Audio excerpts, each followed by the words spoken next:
I guess in the previous videos we have seen what is visibility timeout without having the DLQ for the main SPS.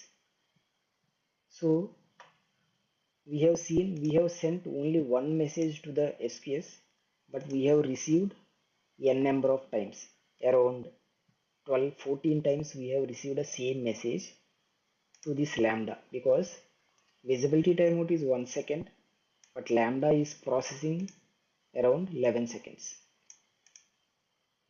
So it is coming around, I think it's based on the visibility timeout. So every 1 second it will push the message to the queue again if no consumer deletes the message from the queue.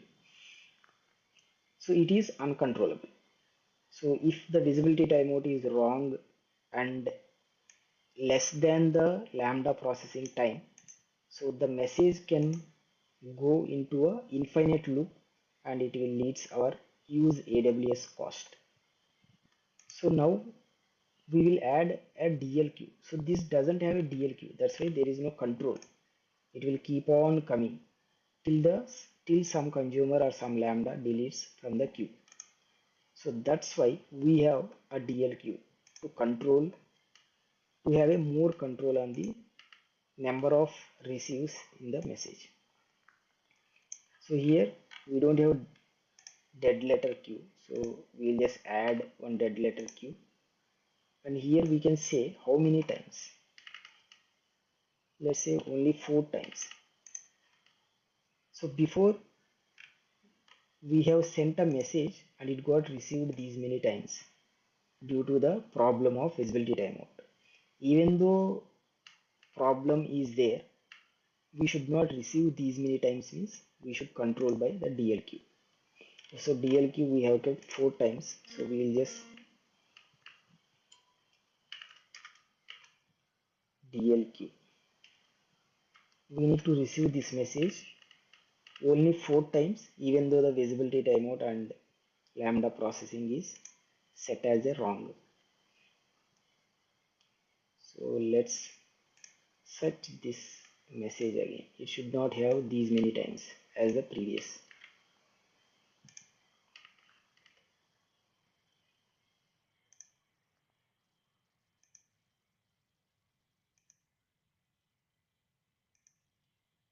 So now again this not as per the DLQ. It has received 1, 2, 3, 4, 5, 6 times. Now again why this happened, we need to figure out.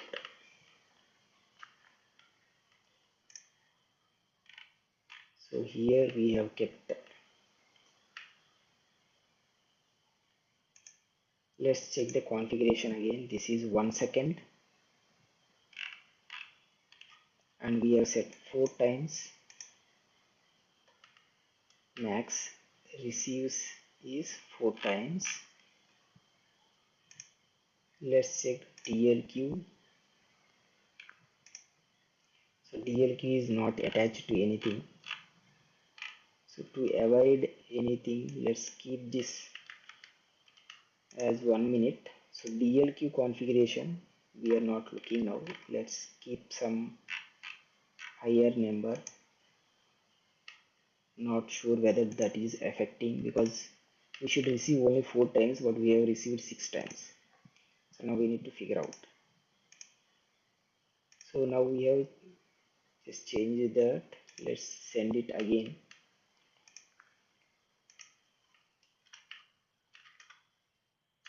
Okay, let's check actual message. We are searching with just DLQ. Maybe other message also can contain the DLQ, the previous messages. Yeah, okay, yeah. If you check this one, disabled DLQ, this is the previous logs, not the current log. This is also previous.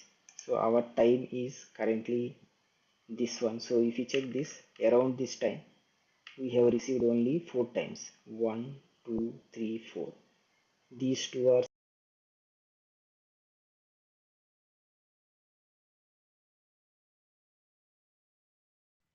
So these two are some of the previous messages. As we are searching with this, these messages also contain this, that's why they are coming. So our theory is correct. Without a DL queue, there is no control of the messages, how many times it receives.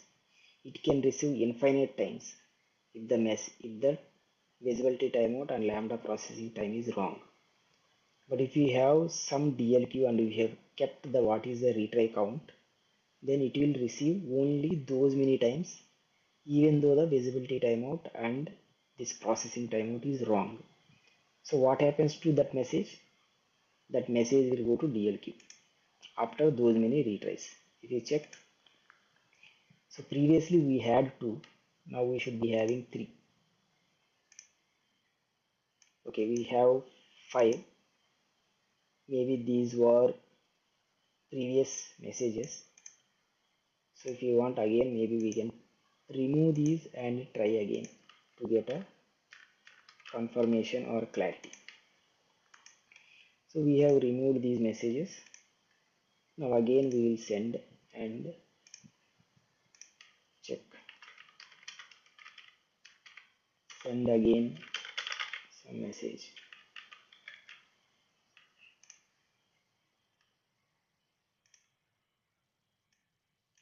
So we will search now. This should be received 4 times. 1, 2, 3, 4. So it got received 4 times and that message should go to this DL queue. So if you check this message, it went to DL queue. If you want, we can check what is that message also. Send or receive messages. We saw how to send. We can just poll for messages and can see this. Click on this and send again, and we have sent some message. So this message is went to DL queue. So if we have DL queue, it is more useful and it won't lead to any infinite times sending the same message to the queue when the visibility timeout and those are wrong. So I hope you understood this, and if you don't watch previous videos of these about visibility timeout, please watch them. They are very useful and you will be learning A to Z of what is visibility timeout configuration. Thank you for watching. Subscribe for more videos.